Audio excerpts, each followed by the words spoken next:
শুভ সকাল বন্ধুরা, আপনারা কেমন আছেন? আমি ভালো আছি। তো আজকের ভিডিওটা শুরু করছি আমি মন্দিরের থেকে। তো আপনারা দেখেই বুঝতে পারছেন, এটা হচ্ছে মায়ের মালা।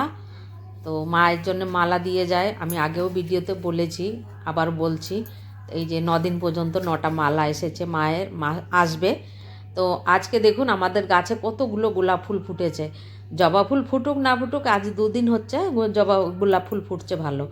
আর আজকে সোমবার, আমার কাছে এরকম লাগছিল যে মা ভোলেনাথকে আমি একটু আকন্দর ফুলের মালা দেব। কিন্তু এ দেখুন, আকন্দ ফুলটা তুলে নিয়ে এসেছি, আর ফুলটা দেখেন এত ছোট, দেখতে লাগে খুব বড়, কিন্তু দেখেন ভিতরে একদম ছোট দানা। এই দেখ, মালা তো বানানো যাবে, টাইম লাগবে অনেক। আর গাছের হলুদ ফুলগুলো আমি ডেলি তুলি এখন, গাঁদা ফুল নেই। তো ওই হলুদ ফুলগুলো দিয়েই পুজো সেরে নিই। আর মায়ের জন্য একটা দুটো এরকম ফুল ফুটতেই থাকে। আর এই দেখুন, আজকে আমি আমার গোপালের জন্য নতুন একটা ড্রেস বের করেছি। আজকে আমাদের বাড়ি ঝান্ডা যাত্রা হবে, মায়ের ঝান্ডা যাত্রা উঠবে। তো সেই খুশিতে গোপালের জন্য নতুন একটা কাপড় বের করেছি, ড্রেস। তো আপনাদের কাছে কীরকম লাগছে অবশ্যই বলবেন। তাই দেখুন, আমি গোপালকে স্নান করিয়ে আমি যে গোলাপ অর্পণ করছি। হ্যাঁ, তো এই দেখুন, আর হলুদ ফুলও দিচ্ছি। এখন নীলকণ্ঠ ফুল ফুটলে ভালো হতো, কিন্তু নীলকণ্ঠ ফুল এখন আবার ফুটছে না, জবা ফুলও একটু কম ফুটছে। তো গরমটা পড়লে খুব ফুটে আমাদের বাড়ি ফুল, কিনতে হয় না। শীতকালে একটু অসুবিধা হয়ে যায়। আর এই যে আমাদের ভোলেনাথ, তো ওনাকে এই আকন্দর ফুল অর্পণ করছি। জয় ভোলেনাথ, জয় শিবশঙ্কর। তো বেশ, মালা বানিয়ে দিতে পারলে না খুব ভালো লাগতো, মনের থেকে একটু খুশি হতাম।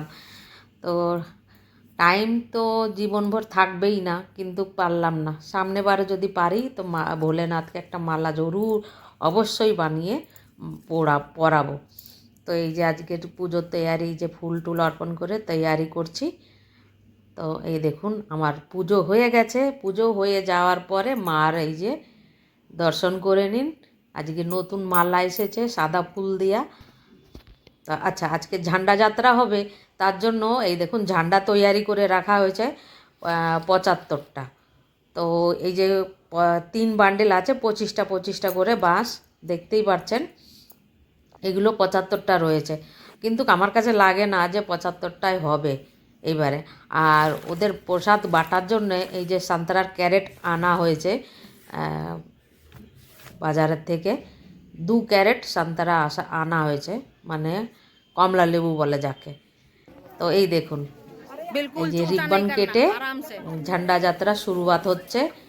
তো লাস্টে বেলা ঝান্ডা প্রায় 150 হয়ে গেছে ঝান্ডা যাত্রা। তো এই যে রিবন কাটবে হচ্ছে আমার নাতনি, আর পাশে দাঁড়িয়ে রয়েছে গ্রিন শাড়িতে, এটা হচ্ছে আমার বৌমা। আর আমার যে ফ্রেন্ড লোক, যে সৎসঙ্গ মণ্ডলী আমার বাড়ি কীর্তন করে ডেলি, হ্যাঁ, তারা এই যে সব পিছনে দাঁড়িয়ে রয়েছে। আর এই যে আমার নাতনি, মেয়ের মেয়ে, এ কাটবে রিবন। এই দেখুন, ওরা সবাই মিলে রিবন কাটছে। জয় মাতা দি। তো আজকে ঝান্ডা যাত্রা এই যে রিবন কেটে শুরুয়াত হয়ে গেছে, তো আপনারা দেখতেই পাচ্ছেন। আর আমাদের এই ঝান্ডা যাত্রা, মায়ের পুজো, আজকের ব্লগটা হলো। তো আপনাদের কাছে কেমন লাগছে? যদি ভালো লেগে থাকে আমার এই ভিডিও, তো আপনাদের কাছে অনুরোধ, একটা লাইক অবশ্যই করবেন, সাথে সাবস্ক্রাইব করলে আরও ভালো হবে। আর শেয়ার তো করবেনই করবেন। আর দেখুন এই যে, আর হলুদ শাড়ি পরে রয়েছে আমার মেয়ে, আর এই যে বৌমা। বাস, এই যে ঝান্ডা যাত্রা শুরু।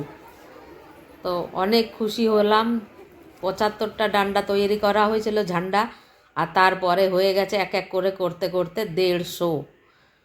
তো মায়ের কৃপায় সব কিছু ভালোভাবে হয়ে গেছে। তো দেখুন, আর সব নাচতে নাচতে যাচ্ছে ডিজের সাথে, আপনারা দেখলেই বুঝতে পারবেন। দেখুন কত সুন্দরভাবে রওনা হয়েছে, আর খুব ভালো লাগছে। আপনাদের কীরকম লাগছে কমেন্ট করে অবশ্যই জানাবেন।